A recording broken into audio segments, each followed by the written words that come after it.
শুভ দুপুর বন্ধুরা। আজকে মাছের ঝোল, টক ডাল, এঁচোড়ের তরকারি, পনির কুমড়ো সোয়াবিন রাঙা আলু দিয়ে তরকারি,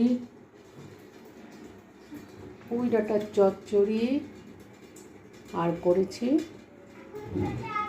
ভাত আর ডিম সেদ্ধ। তাহলে কী কী করলাম? ভাতের পর এই তরকারিটা পনির কুমড়ো সোয়াবিন দিয়ে তরকারি, এঁচোড়ের তরকারি, টক ডাল, রুই মাছের আম দিয়ে রুই মাছ, পুঁই ডাঁটা আর ডিম সেদ্ধ ডিম করেছি।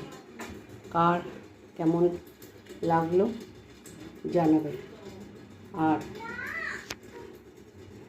তোমাদের ইচ্ছা থাকলে কমেন্ট করো, না ইচ্ছা থাকলে কমেন্ট করো না।